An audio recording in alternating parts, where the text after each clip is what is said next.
Vous savez de quoi on va parler? Vous êtes prêts? Parce que je vais aussi vous demander vos dramas préférés. On va pas parler que de moi, on va parler de vous aussi. Je pense qu'on va faire par pays, si ça vous va. On peut commencer par la Corée. Je vais commencer par mes dramas préférés coréens et après je vous demanderai les vôtres. Je suis accompagnée de mon meilleur thé. Je suis comme les vieux dans les dramas chinois avec ma petite théière. C'est du thé qui vient de Chine qu'on m'a offert. Je sais pas pour vous, mais moi je trouve que cette année la Corée c'était un peu plat. Je trouve qu'il n'y a pas eu, c'est pas les belles années, les années folles, les années 2021, 2022, où on a eu vraiment beaucoup de bons dramas. Je trouve que cette année, c'était un petit peu le désert de Gobi, en tout cas pour moi. Je tiens à dire aussi que je n'ai pas tout regardé. J'ai pas pu tout regarder cette année, il m'en manque. Donc il me manque du coup de Bad Mother, il me manque ce genre de choses. J'ai pas regardé Twinkling Watermelon, donc je ne peux pas pour le moment le rajouter dans la liste. Donc je vais vous donner 4 dramas que je trouve qui sont les meilleurs de 2023. Et 2 mentions honorables que j'ai quand même beaucoup aimées. J'ai pas vu My Demon. Donc voilà, il sera pas dans le lot, je peux pas donner mon avis, tu vois, sur tous les dramas qui sont sortis ces temps-ci, donc Death Game et tout, je peux pas donner mon avis vu que je ne les ai pas vus. On va commencer par mes préférés, la crème de Best of the Best. Ici, je vais pas donner les bons dramas de 2023, je vais donner les meilleurs des meilleurs. Numéro 1, nous avons See You in My 90s Life ou bien J'irai te voir dans une prochaine vie. Disponible sur Netflix, vie antérieure, je l'ai personnellement beaucoup aimé. Donc voilà, j'irai te voir dans ma prochaine vie, je l'ai beaucoup aimé, certains ne l'ont pas apprécié. Moi j'ai bien aimé l'aspect vie antérieure. D'ailleurs l'année prochaine, le premier épisode de l'année sur le podcast, ce sera sur See You in My 90s Life, j'irai te voir dans ma prochaine vie. Ça a été un énorme coup de cœur. J'ai redécouvert certains acteurs, dont l'acteur Am Boyeon que j'aimais bien mais sans plus. Et je trouve que ce rôle, il est tellement plus doux dans ce rôle. Gros coup de cœur. Ensuite, je dirais My Dearest, alors partie 1 parce que j'ai pas vu la partie 2. Donc pour l'instant, je peux pas me prononcer pour la partie 2. La partie 1, je l'ai beaucoup aimée. Mais genre, c'est le meilleur saga qui existe, le meilleur drama historique qui existe. Je l'ai dit. En termes de romance pure, hein. Vraiment, My Dearest. J'ai peur pour la partie 2, ça me fait un peu peur. Mais en tout cas, la partie 1 pour moi, c'était un chef-d'œuvre. Ensuite, passons sur des thèmes un peu plus sérieux. Je dirais Vigilante. Vigilante, c'était une surprise. Franchement, moi, je m'attendais à rien. Jamais j'aurais parié sur Vigilante. Parce que l'acteur de base de Vigilante, je ne l'apprécie pas de fou, en fait. J'attendais rien quand j'ai commencé et j'ai tellement été surprise. Il faut vraiment lui donner des rôles obscurs à cet acteur. C'est ce qui lui va le mieux.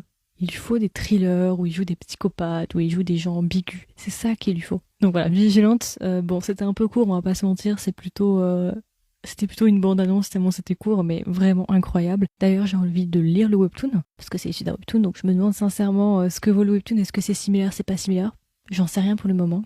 Ensuite, je dirais Evil Live. Mais alors là, je sais que celui-là, enfin, ça va pas parler à beaucoup parce qu'il est pas disponible en fait quasiment en VOSTFR. Enfin, les seules sources qu'il y a à VOSTFR, c'est parce qu'il paraît, les gens sont revenus me voir en me disant que le titre c'est pas fou en VOSTFR. Mettez l'autre côté Evil Live. De toute façon, vous inquiétez pas, je ferai un post avec les photos si ça vous intéresse. Voilà, là je vous donne juste les titres. Evil Live, c'est un thriller qui est trop bien, avec une fin auquel tu t'y attends pas. On sent que les scénaristes se sont cassés la tête à te faire une fin pas prévisible.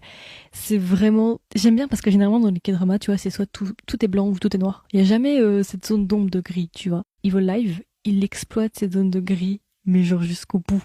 J'ai trop aimé la fin, elle est trop impactante. C'est ce genre de drama où la fin, t'es genre en mode ah putain, ils l'ont fait. Ils l'ont fait. Personnellement, je préfère Shin Ha-gyun des 2 acteurs. Je sais parce que Shin Ha-gyun, c'est quelqu'un d'extrêmement talentueux, donc quand tu sais qu'il y a Shin Ha-gyun dans un drama, c'est réussi. T'as même pas besoin de regarder, tu sais que c'est bon. Kidnapping Day, t'as bien aimé? Ok. 2 mentions honorables. Je sais que ça va diviser les gens. C'est 2 mentions honorables de 2023 pour moi. Je dirais Duty After School, saison 1. Pas la saison 2, parce que la saison 2, sinon j'ai pété mon crâne. Donc je parle pas de la saison 2, je parle que de la saison 1. J'ai adoré Duty After School. Mais genre, vraiment. J'adore. Et ensuite, 2e mention honorable, je dirais Moon in the Day. Ça va diviser les foules. Je sais qu'il y en a qui n'ont pas apprécié Moon in the Day. Moi, j'ai beaucoup aimé. Par contre, je concède que Moon in the Day a beaucoup de problèmes, a beaucoup de défauts. Il est loin d'être parfait. Et il est même, j'irais jusqu'à dire, peut-être pas très bien écrit sur certains aspects. Je suis totalement d'accord avec vous. La seule chose qui fait que je le mets dans ma mention honorable, c'est que j'aime beaucoup l'acteur principal. Je trouve qu'il y a plutôt une belle alchimie et j'aime bien le thème de réincarnation et autres. Et je trouve qu'il y a un truc. Maintenant, quand je verrai la lune en plein jour, je pourrai jamais... Il y a une attache émotionnelle. J'ai adoré la fin, personnellement. Les 30 dernières secondes du drama, je les ai adorées. Donc voilà, je sais ça va diviser les foules. Ça, ce sont mes dramas coréens préférés. Après, j'en ai peut-être oublié. Je vais être honnête avec vous. Tous les dramas qui sont sortis en début, j'en ai peut-être oublié. Ça se trouve, il y en a 1 ou 2 qui sont passés entre les mailles de filet, que j'ai vu, que j'ai adoré, mais que c'était tellement tôt dans l'année, c'est-à-dire janvier, que j'ai complètement zappé. En tout cas, comme ça, ce sont ceux qui m'ont le plus marqué côté coréen. Du coup, récemment sur Instagram et TikTok, je vous ai demandé quels étaient vos dramas préférés. Du coup, j'ai récolté tous vos avis et je vais du coup rapidement vous donner les dramas qui sont le plus ressortis. Donc commençons par les K-dramas. Quels sont pour vous les meilleurs K-dramas de l'année? Ce qui est ressorti le plus souvent, on avait Twinkling Watermelon, My Dearest, A Daily Dose of Sunshine, The Glory, Moving, My Demon, Death Game, Call It Love, King the Land, The Good Bad Mother, Castaway Diva, See You in My 90s Life, Perfect Marriage Revenge, Welcome to Somebody, Tell Me That You Love Me. Ça, ce sont les dramas qui sont le plus sortis. Après, on a eu d'autres dramas quand même qui ont été rajoutés. J'ai pas tout sélectionné, mais il y en a quand même quelques-uns qui sont ressortis un peu moins souvent, mais quand même ressortis. On avait Revenant, The Eighth Sense, Bloodhounds, Call It Love, My Lovely Lawyer, Alchemy of Souls saison 2, A Time Called You, Duna et My Man is Cupid. Et aussi Love to Hate You. Donc voilà, j'ai fait un petit résumé de vos commentaires sur Instagram et sur TikTok. Il faut que je vous raconte un truc. À cause des gens là, il y a des gens, c'est des mauvaises influences. Je sais pas si ces personnes sont là. Vous m'avez poussé à regarder Sauf qui pécho là. Donc maintenant, si je suis en retard, c'est à cause de ces personnes-là qui m'ont tenté là. C'est vraiment le démon sur mon épaule. J'ai commencé Sauf qui pécho. J'aime bien. Je suis à l'épisode 1. J'ai déjà mes petites préférences. Je ne regarde jamais de Keisho. Pour ceux qui me connaissent, vous le savez, je regarde jamais. Mais j'avoue, j'ai déjà mes petits chouchous. Oui, cette année, les Coréens n'ont pas trop sorti de pépites comme les années précédentes. Je suis totalement d'accord avec toi. Pour moi, cette année, la Corée n'a pas brillé. C'est pas le pays pour moi qui a le plus brillé. Vous verrez dans mon top, il y a un pays qui a énormément de drama. Pour moi, en tout cas. J'ai beaucoup de préférences. Enfin, j'ai beaucoup de préférences pour un pays. Vraiment, ça a été un peu une dinguerie. Mais j'avoue, la Corée m'a un peu déçue cette année. Netflix, cette année, je trouve, ils sont un peu dans les choux. Oui, t'as raison, c'est ça.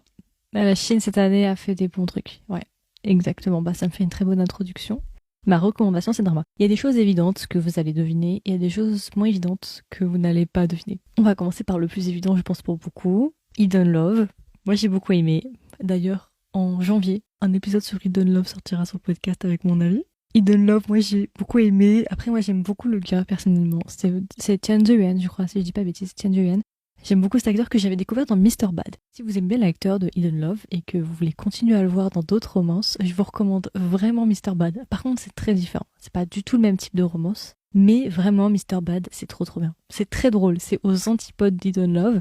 Mais j'ai beaucoup aimé. J'ai passé un super bon moment. Je trouve ça très drôle. On sait qu'il n'y aura pas Only for Love dans le temps. Je les drop. Donc non, ça c'est sûr. Pas de grande surprise. Il n'y aura pas non plus Love is Penecia. Hein. Il n'y aura pas Firework of My Heart non plus. Déjà, vous pouvez faire des éliminations déjà. Hidden Love, c'est vraiment le drama feel good, hyper mignon. Et d'ailleurs, si vous aimez bien Hidden Love, j'en ai un autre qui est sorti il y a pas longtemps et qui ressemble un petit peu. C'est Love Me, Love My Voice. Je pense que vous en avez entendu parler. Il est bien. Il me procure les mêmes émotions que Hidden Love. Tout le long, j'étais en train de glousser et tout. Le seul truc, par contre, j'apporte une réserve par rapport à ce drama. Ils sont déjà en couple dès le 9e épisode. Il y a 33 épisodes. Et moi, on m'a raconté que le drama, c'était vraiment juste leur vie de couple et qu'en gros, il y allait avoir zéro malentendu ni rien. Il n'y a pas de drama dans le drama. Et du coup, moi, je me dis, je crois que je suis au 10e épisode ou 11e, et ça me fait un peu peur de me dire qu'est-ce qu'on va raconter sur 33 épisodes. Est-ce qu'on va pas s'emmerder un peu? Mais en tout cas, pour le moment, j'aime beaucoup et ça me fait exactement les mêmes émotions qu'Hidden Love. Si vous cherchez quelque chose un peu de feel good, chamallow et autres, pourquoi pas vous mettre sur Love Me, Love My Voice, qui est plutôt sympa. Ensuite, je dirais My Journey to You. Je pense que vous en avez entendu parler, c'est un wuxia avec Jiang Linghe et Yu Shuxin. Vous savez, c'est le poster gris, hyper dark, avec deux personnages, un homme et une femme. C'est celui-là. J'en ai pas mal parlé, il y a un épisode qui a été fait sur le podcast sur My Journey to You, voilà. C'est un très bon drama que j'ai beaucoup aimé. C'est pourquoi je l'ai apprécié et pourquoi je le mets. Parce que déjà, il y a Jiang Linghe qui est un de mes acteurs chinois préférés. Ok. Mais je trouve que visuellement, c'est vraiment un ovni. On n'a jamais vu ça dans l'histoire des wuxia, ni même des xianxia, dans ce que vous voulez. Peut-être dans les dramas historiques, peut-être. Mais dans les wuxia xianxia, on n'a jamais vu ça. C'est magnifique. Vraiment, les visuels, c'est vraiment un contraste, c'est des contrastes extrêmement violents, avec des verts très profonds, des noirs et des gris très profonds, et des rouges aussi très profonds. C'est juste un bonbon pour les yeux. C'est magnifique, c'est super beau, ça parle d'espions, j'aime trop. Et voilà, My Journey to You, c'est mon deuxième wuxia préféré. Forcément, vous le voyez venir, il va y avoir mon premier wuxia préféré. Quel est mon wuxia préféré? Est-ce qu'il y en a qui ont été attentifs en classe durant l'année? Est-ce qu'il y en a qui vont deviner mon wuxia préféré? Non, il n'y a pas Moon. Pourtant, je vous en ai parlé de ce wuxia pendant très longtemps. C'est un wuxia qui était en début d'année. Un épisode est sorti dessus déjà. Bon, visiblement, j'en ai peut-être pas assez parlé, je vous ai peut-être pas assez bassiné avec. Vous prenez My Journey to You, vous prenez l'opposé de My Journey to You. C'est The Blood of Youth Donc vous prenez My Journey to You qui est hyper noir et blanc, vert, très foncé, très saturé, enfin très, pas saturé, mais avec beaucoup de contraste. Et vous prenez The Blood of Youth qui est acidulé, plein de couleurs, et voilà. Vous avez mes 2 wuxia préférés de tous les temps. The Blood of Youth, je l'ai adoré. Meilleur wuxia de tous les temps.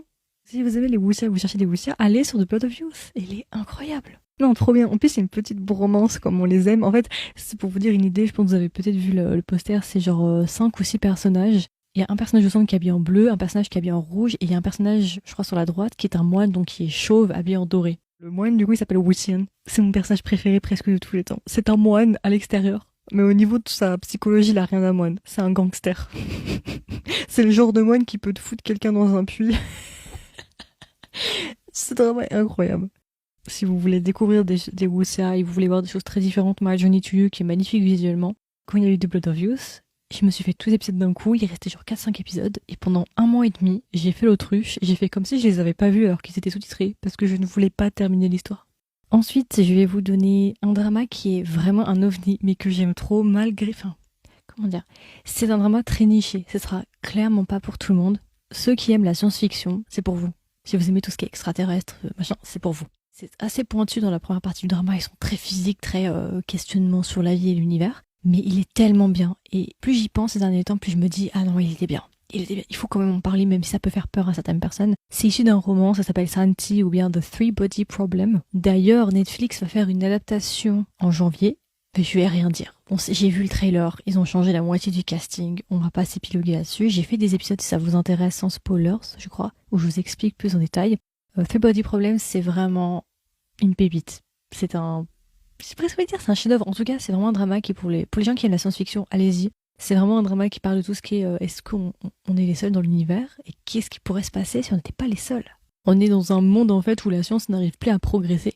Dans le drama, on se rend compte qu'en fait que les scientifiques sont face à un mur invisible où ils n'arrivent pas à avancer. Ils n'arrivent plus à faire des progrès. Et à partir de là, il va y avoir une vague de suicides de scientifiques. Et tous ces scientifiques qui se sont suicidés ont tous laissé la même note. La physique n'existe pas. J'en dis pas plus. C'est un peu long, je crois il fait 30 épisodes.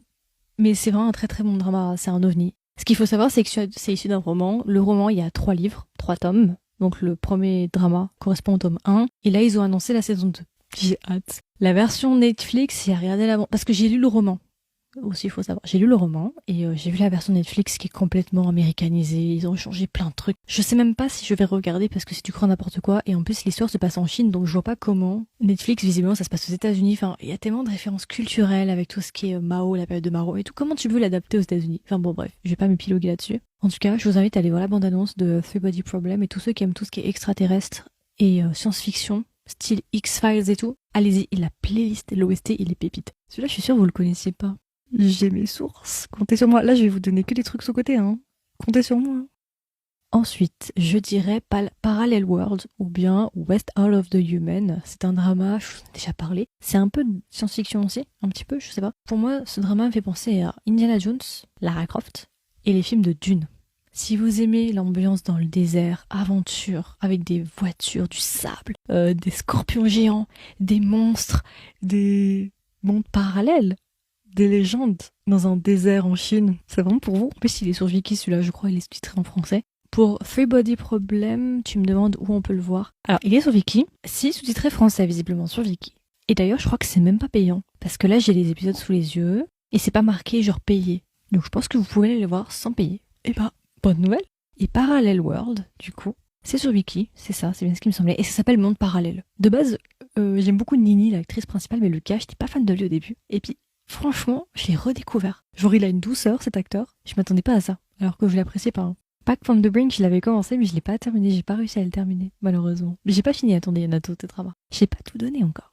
Vraiment, Parallel World, foncé. Hein. Là, je vous donne vraiment la crème de la crème, les trucs que vous connaissez sans doute pas, mais qui sont vraiment qualitatifs pour ceux qui débutent, qui savent pas quoi regarder, qui s'ennuient. Je vous donne des choses intéressantes, des choses que vous verrez nulle part sur d'autres comptes. Non, mais c'est vrai. Et non, je vous ai bassiné pendant un long moment avant. Enfin, avant, oui, il y a quelques mois. Fake it until you make it. Celui-là, je vous en ai parlé. Vous allez pas dire que je vous en ai pas parlé. J'ai pas arrêté de vous en parler. C'est une romance contemporaine très adulte avec des gens dans leur trentaine. En gros, ça parle d'une femme dans sa trentaine qui est une avocate, qui a sa vie en main, qui a un super job, qui a un super appartement et qui vit à Beijing. Et on va suivre sa vie de femme, sa vie sentimentale et sa vie professionnelle. Et elle va tomber amoureuse d'un banquier qui est très beau, qui est même très très beau. Et voilà, c'est la vie justement de cette femme-là dans une grande ville. Et c'est un très bon drama si vous cherchez des romances matures. Pas mature dans le sens bizarre français, hein, mais mature dans le sens juste des adultes. Il est bien. Je sais qu'il est sur Voir Drama en VSTVR. Oui, il est sur Viki, Fake It Until You Make It, sous-titré en français. Ensuite, je dirais Find Yourself. Je sais pas si vous en avez entendu parler de celui-là. C'est un drama avec l'acteur de Gogo Squid et l'actrice de Mang Hwa-lo, A Dream of Splendor. Je sais pas si vous l'avez vu celui-là. C'est un drama en gros d'une jeune femme qui a une meilleure amie. Malheureusement, sa meilleure amie va décéder au début du drama. Et en fait, avec cette meilleure amie-là, elle s'était promis de partir en vacances. Le truc, c'est que notre personnage principal, elle travaille dans un hôtel 5 étoiles à Beijing et tout, et elle a passé toute sa jeunesse en fait à travailler. Elle a jamais vraiment eu de temps pour elle, et du coup, elle a jamais pu partir avec sa meilleure amie. Quand sa meilleure amie va décéder, tout va basculer dans sa tête en fait, et elle va se dire mais putain, mais si je meurs demain, j'ai rien accompli. Et à partir de là, elle va décider de tout plaquer pour partir à Yunnan. Du coup, c'est une province en Chine. Elle va prendre un appartement pendant 3 mois. Et tout le drama, en fait, se place sur sa vie. C'est du journalier. Chaque jour, sa routine dans cet endroit. Donc, c'est vraiment plein de nature. T'es entouré de champs, de montagnes et ce genre de choses. Et c'est vraiment une tranche de vie où tu vas suivre la vie de notre personnage principal, mais aussi des autres personnages. Et c'est vraiment un peu comme Hometown Cha-Cha-Cha, si vous voulez. J'aimais tellement l'endroit, tellement l'histoire, tellement les personnages que je voulais pas quitter, en fait. C'est vraiment feel good, c'est vraiment cosy. Si vous voulez un truc un peu... un drama où vous voulez vous réfugier quand vous n'êtes pas bien. Meet Yourself. Et c'est celui-là qu'il vous faut. Oui, il est sur Viki. Je vous donne le dernier, comme ça après on peut discuter. Mon dernier, mon énorme coup de cœur, c'est Stand By Me. Alors, celui-là, à ne pas confondre avec le BL du même nom. Et oui, il y en a un autre que j'ai adoré, mais genre vraiment. Pareil, c'est un petit peu du slice of life, c'est un drama qui se passe dans les années 80-90 et qui est un drama du coup scolaire de notre personnage principal féminin et justement de toutes ces péripéties en passant du collège jusqu'au lycée. Et vraiment, j'ai énormément aimé. Il y a un des acteurs que j'ai adoré qui est très beau. Et si vous regardez un petit peu les dramas depuis un petit moment, vous allez reconnaître plein de têtes familières. L'actrice principale, c'est l'actrice qui a joué dans Reset. Si vous avez vu le drama Reset, voilà. Drama que je vous recommande aussi, mais qui est sorti en 2022, je crois.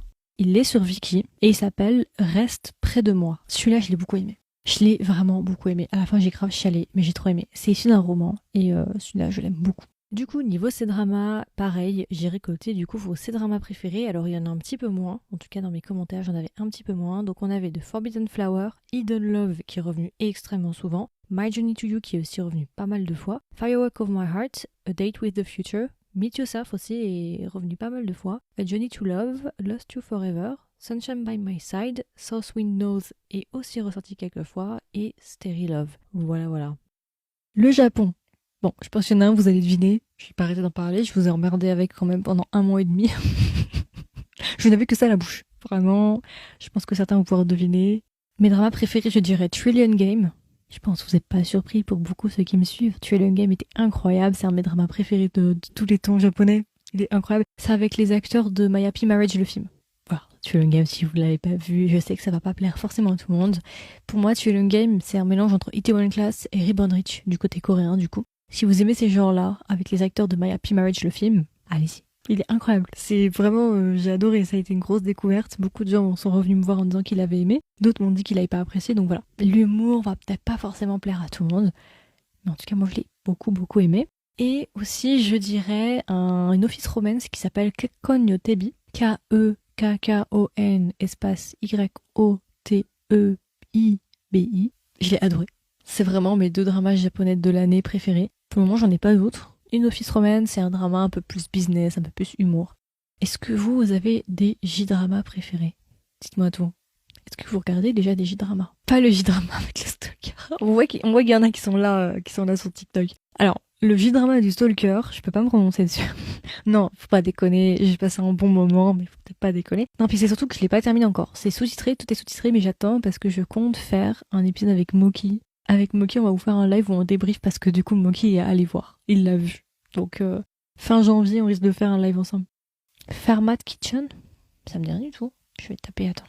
Je ne connais pas. Ah, ça parle de cuisine? Ok, bah écoute, je le mets de côté. Netflix. Le J-drama du Stalker, c'est The Neighbor of Healing as a Secret. Il y a 3 playlists sur Spotify. Playlist K-drama, playlist J-drama, playlist C-drama. Il y a pas longtemps, il y a une abonnée sur TikTok qui m'a demandé justement de lui envoyer la playlist parce qu'elle n'arrive pas à la trouver. Si ça vous arrive aussi, dites-le moi, ou envoyez-moi en DM et je vous l'envoie directement parce que visiblement, c'est pas trouvable facilement. La playlist, elle est que sur Spotify. En revanche, le podcast, il est sur toutes les plateformes d'écoute. Pour votre sélection J-drama, ou en tout cas ce que j'ai pu récolter dans les commentaires, j'ai récolté My Happy Marriage qui est quand même revenu pas mal de fois, Burn That House Down qui est revenu aussi pas mal de fois, le titre français, je me rappelle plus du titre français mais c'est le drama Netflix que beaucoup de gens ont aimé. Ensuite on a Kekkon Yotebi qui est ressorti et Trillion Game, donc voilà on avait quand même quelques points communs d'après ce que je peux voir. Voilà ça c'est à peu près tout du coup pour les J-drama. Alors niveau Thaïlande, je dois vous avouer que j'ai pas regardé grand chose. Mais il y en a un pour moi qui sort du lot cette année et qui était incroyable et que j'ai adoré et j'ai bassiné tout le monde avec. Et il y a un drama thaïlandais que j'ai adoré. Si vous aimez Hôtel des Luna, j'ai un truc pour vous. Ça s'appelle Midnight Museum. C'est du coup une version thaïlandaise de Hôtel des Luna, mais en version bromance. Avec Gun du pairing of Gun. Et Tana Pop de Roy Jaisila. Ce pairing, ils sont tellement beaux ensemble. Je préfère ce pairing au pairing de Of Gun. Je l'ai dit, j'assume votre honneur. Ils sont tellement beaux ensemble, il y a une différence de taille, différence d'âge. Si vraiment vous voulez un bon drama surnaturel, allez sur Midnight Museum. Je l'ai trop aimé. Non, j'ai vu une fois Midnight Museum. Je l'ai tellement après aimé qu'après je me le suis refait une deuxième fois. D'ailleurs, il y a un épisode sur le podcast. Niveau drama thaïlandais, j'en ai eu quand même quelques-uns. Enfin, en fait, j'en ai eu que 2 qui sont vraiment ressortis, en tout cas dans mes commentaires. Alors peut-être que ça ne sera pas représentatif de toutes les personnes qui écoutent. Je me base uniquement sur ce que vous m'avez écrit en commentaire sur Instagram et sur TikTok, sous une des vidéos que j'avais fait justement où je demandais les meilleurs dramas de l'année. Donc les seuls Thai dramas que j'ai pour l'année 2023, c'est Moonlight Chicken et A Feel You Linger in the Air. Voilà. Après, je sais aussi que Last Twilight est assez populaire et Pete Babe. On peut peut-être les rajouter, je ne sais pas. Je les ai pas vus, donc je ne peux pas me baser, mais voilà. Maintenant, j'ai juste quelques films, du coup, j'en ai 4 en fait. J'ai que 4 films, et il y en a un qui est actuellement au cinéma. Donc si vous avez le temps, n'hésitez pas à aller le voir. Alors, mes films préférés de l'année. J'en ai regardé. Moi, j'ai pas tout regardé. Mais j'ai quand même pas mal regardé de ce qui est sorti à Cannes cette année. Alors, je dirais, pas de très grande surprise, Un hiver à Yanji. Bon, c'est pas comme si j'avais interviewé le réalisateur, voilà. Je l'ai beaucoup aimé. Il était vraiment bien, c'est un des meilleurs films de 2023. Ensuite, je dirais L'Innocence, qui est actuellement au cinéma et qui est le dernier film de Koreeda. Ils ont gagné d'ailleurs au Festival de Cannes le prix du meilleur scénario, si je ne dis pas de bêtises. Il est au cinéma et vraiment, si vous avez l'occasion d'aller le voir, allez-y. Mais mon conseil que je donne à tout le monde, pour que vous ayez l'expérience maximale avec ce film-là, L'Innocence, je vous conseille de ne pas regarder la bande-annonce et de ne pas lire le synopsis. Je sais, c'est risqué parce que vous allez vous dire « Ouais, mais je suis pas payée pour un film où je connais même pas l'histoire. » Faites-moi confiance.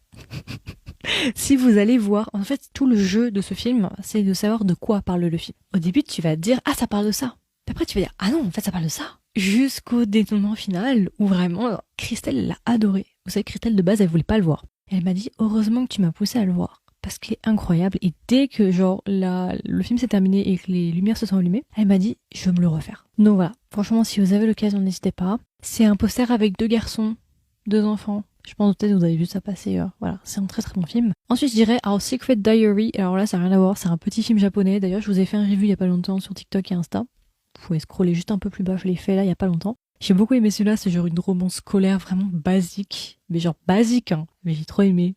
Pourtant c'est pas mon truc hein, mais j'ai trop aimé, il était trop bien. Et en plus à ce qui paraît il est grave populaire, il est vraiment très populaire. Donc voilà, j'ai beaucoup aimé celui-là. Et un dont je vous parle mais vous pourrez malheureusement pas le voir, je suis désolée. Enfin, ça sera difficile de le voir. C'est un court-métrage d'un réalisateur singapourien qui s'appelle Smoke Gets in Your Eyes. C'est un film de 30 minutes qui est en train actuellement de gagner énormément de prix dans plein de festivals. D'ailleurs ils étaient à Clermont-Ferrand cette année là en mars je crois. Ça parle de quoi rapidement? Alors je sais pas si vous savez mais en Asie il y a tout un truc autour des funérailles et en fait c'est un élément culturel et en fait le film du coup se passe à Singapour et en gros on nous explique au début du drama que le propriétaire du coup d'un funérarium sans faire exprès va incinérer un corps et en fait il va se rendre compte qu'en fait il a échangé les corps et qu'en fait la personne qui devait incinérer elle est pas incinérée, elle est dans un cercueil et en fait le problème c'est que les enfants de cette personne-là sont censés arriver et au moment où les enfants vont arriver ils vont dire mais c'est qui la personne dans le cercueil? C'est pas notre père, ça? Et à partir de là, ils vont tout mettre en place, en fait, c'est de faire un stratagème pour cacher ce qui s'est passé.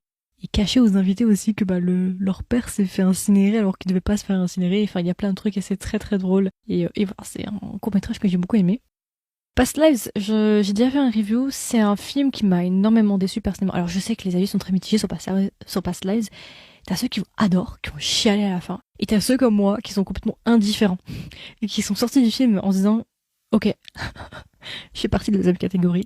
Donc voilà, c'est tout pour les films qui m'ont marqué. J'ai regardé d'autres films bien évidemment, il y en a aussi que j'ai pas vu, je suis un peu en retard. Genre par exemple, je n'ai pas vu Concrete Utopia, je n'ai pas vu Hopeless qui était au Festival de Cannes. Ouais, j'en ai raté quelques-uns, mais j'ai quand même pas mal mis à jour. J'ai regardé Brave Citizen, j'ai regardé plein de choses, mais voilà, il y en a que 4 pour moi qui sortent du lot cette année. Est-ce que vous avez des films qui vous ont plu cette année? Mis à part Past Lives, du coup. J'ai pas mis My My Dead Body, parce que, comme je vous l'ai expliqué, ceux qui le savent, en fait, j'ai été déçue parce qu'en fait, la bande-annonce a mis tous les meilleurs moments du film, et moi, je me suis refait la bande-annonce plein de fois avant de voir le film, et quand j'ai vu le film, bah j'étais en mode, ok, mais quand est-ce que ça décolle, en fait? Et en fait, je me suis rendu compte que tous les meilleurs moments drôles du film, ils les avaient mis dans le trailer, et du coup, j'avais plus de surprise, en fait. Donc voilà, c'est pour ça qu'il est pas dans mon top, même si je sais qu'il y en a qui l'ont beaucoup aimé. Je regrette d'avoir regardé la bande-annonce parce que clairement ça m'a tout spoilé. Donc voilà, il n'est pas dans mon top malheureusement. Je rajouterai pour la catégorie BL, il y en a un que j'ai beaucoup aimé de BL, Love Class saison 2. Je l'ai beaucoup aimé. Alors je n'ai pas encore vu Absolute Zero parce que je sais que quelqu'un m'a envoyé, il faut que je regarde Absolute Zero, je l'ai pas regardé. Là je m'étais mis sur My Oupa Gangster. Je pense que vous voyez à quoi je fais allusion. J'avais commencé ça, je sais pas si je vais continuer. Et voilà, j'ai vu Only Friend. Voilà, ceux qui savent, ils savent. Mais voilà, celui qui se détache pour le moment pour moi, c'était Love Class. Oui, c'est vrai que les films, c'est un peu dur de revenir au film quand tu te fais les dramas depuis un moment parce que t'es plus habitué au même déroulement et à la même cadence et au même rythme. Oui, je comprends. Kill Book Soon, c'est vrai, il était bien. Mais c'était particulier, effectivement. C'était des tueurs à gages en col blanc. C'est particulier, c'est un truc qui va te rester en tête pendant un moment, quoi. Techniquement, c'est tout pour mon bilan de l'année. Personnellement, Dream... Alors, j'ai fait un review sur Dream déjà il y a un moment. Personnellement, j'ai été un petit peu déçue de la place de IU dans Dream. C'était pas vraiment ce qu'on nous avait vendu. Et j'ai trouvé, en fait... qu'est-ce que j'avais dit? Ah oui, c'est censé parler de SDF. C'est censé être l'histoire principale, justement, de la réinsertion des personnes SDF dans le film Dream. Et en fait, on se rend compte que c'est pas vraiment ce qui est important. On sent en fait que ce qui est important, c'est Park Seo-joon dans le film, malheureusement. Et c'est une histoire à propos de lui. Et finalement, les SDF, il n'y a pas vraiment de morale à la fin. Et ça passe rapidement au second plan. IU, elle est juste là, limite, comme une actrice secondaire, ce que je trouve assez dommage, parce que quand t'as IU dans un casting, c'est pas pour l'utiliser et l'avoir 5 secondes par toute l'heure. Donc voilà. J'ai rien contre Park Seo-joon, mais c'est juste que j'aurais préféré que dès le début, on nous dise c'est un drama, c'est un film sur Park Seo-joon. Pas nous vendre le film comme c'est un duo, et en plus de ça, on va aussi parler des personnes SDF et tout. Parce que c'est pas le cas. Ils sont juste là pour servir l'histoire, pour qu'il y ait une explication de pourquoi ils font ce qu'ils font, mais malheureusement, ils sont pas du tout traités. Après, ceux qui aiment Park Seo-joon, vous allez aimer le film, parce que c'est un film qui le met en avant, qui le met en valeur. Le film, il est pour lui. C'est pour ça que je trouve ça dommage qu'ils aient mis IU, parce que finalement, IU, elle est là, mais bon, quoi, tout cassé, elle a quoi? Même pas le quart d'apparition de Park Seo-joon, quoi. 20th Century Girl, oui, il est bien. Après, je l'ai pas mis parce que là, je fais que vraiment les choses de 2023. Même si, par exemple, si cette année j'ai vu des choses de 2022, je vais pas les citer parce que j'essaye, moi personnellement en tout cas, je cite que les choses de l'année. Mais bien évidemment, 20th Century Girl était très très bien. Un peu triste. Un peu. Juste un peu.